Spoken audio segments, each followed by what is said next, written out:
É porque o Corinthians ainda é instável também, velho. Eu me apego muito a isso. Eu tenho um certo receio de cravar uma vitória seca do Corinthians, tá?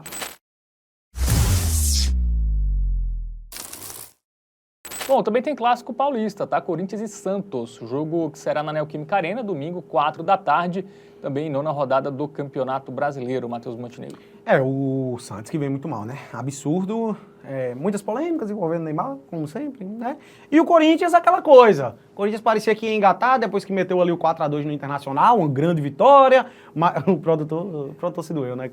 Nosso diretor que é santista. O nosso o gravador. E aí, logo depois, ele perde para o Mirassol, né? E aí acabou se complicando. Aí foi meu reservinha ali contra o Racing do Uruguai. Vamos dar uma olhada nisso aí, no nosso aplicativo do Game Arena. Vamos ilustrar melhor, que a gente vai observar justamente isso aí. É um momento um pouco instável do Corinthians, tem até bom, relativamente, né? 3 vitórias nos últimos 5 jogos, desde que Dorival assumiu, deu uma melhoradinha ali, mas o Santos realmente aí um momento muito ruim do Peixe e não à toa tá aí amargando a vice-lanterna do Campeonato Brasileiro, tá? O Corinthians em 10º, com 10 pontos marcados, e o Santos é o vice-lanterna com apenas 5 pontos. Uma vitória, 2 empates e 5 derrotas do Santástico. É isso. Vamos para os confrontos recentes, né? Começando pelo Corinthians, time da casa, que venceu o Racing 1-0, poupou ali muitos jogadores, né? Mas foi suficiente para vencer o time uruguaio. Perdeu do Mirassol 2-1. E a gente vê o Corinthians tomar muito gol, né? Tomou 2 do Mirassol, tomou do América de Cali em casa, tomou 2 do Inter.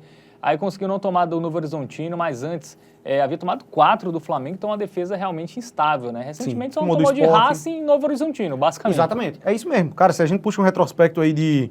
Eu acho que são uns 11 jogos, o Corinthians ele só não levou de time de Série B e o Racing do Uruguai, que também, pelo amor de Deus, é nível Série B do Brasil, né? Facilmente, se não for menos. Série B do Gaúcho, quer dizer. Por aí. Então, assim, realmente, é um sistema defensivo que deixa a desejar um pouco e ainda é um time que não passa lá essas grandes confianças, né? Teve essa grande vitória contra o Internacional, mas também contou com a expulsão ali, que acabou ajudando um pouco. Essa vitória contra o Racing dá pra relativizar, então, assim... Por isso que eu trato como instável um pouco aí esse momento do Corinthians, porque 2 dessas vitórias recentes foram contra o Racing do Uruguai, né?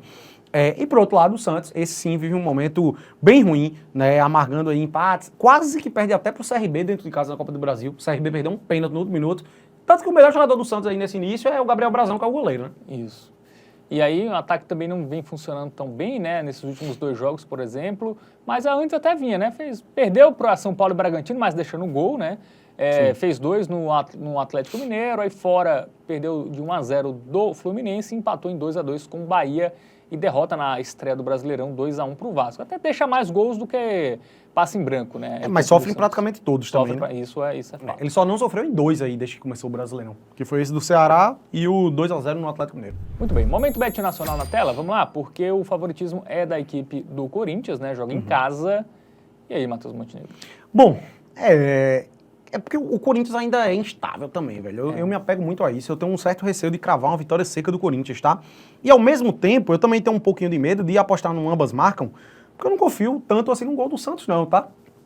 Então, qual é a grande questão que eu trago para esse confronto? Minimizar os riscos relacionados a essas 2 apostas que eu acho que seriam as mais viáveis aí, com base nessa análise que a gente fez, com base no contexto, né?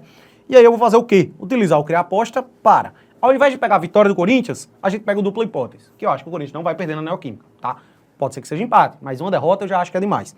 E ao invés de pegar o ambas marcam, no qual a gente teria que confiar num gol do Santos, a gente dupla com mais de 1,5 gols. Porque se eventualmente for um 2-0 Corinthians, vai dar green aqui também, tá? Então a gente abre mais o leque, ao meu ver. Eventualmente, se for 1-1, é green. Se for 2-0 Corinthians, também é green. Eu acho que o único palpite assim, que eu colocaria como plausível para dar rede aqui seria 1-0 Corinthians. Mas eu acho que não vai acontecer também não, tá? O Santos está pressionado, tá precisando de resultado. O Corinthians leva muito gol, pode ser que acabe levando. O Santos tá muito mal, então deve levar pelo menos 2 gols. Meu palpite para Pelo menos 2 gols? Eu acho que sim. Eu acho que meu palpite para esse jogo aí é uns 2-1 Santos. Ou 2-1 Corinthians, 2-1 Corinthians, tá? Eu também acho que Acho que é por aí. Então Bom. essa é a nossa dica do tipo. Muito bem. Então, dica dada aí para Corinthians e Santos.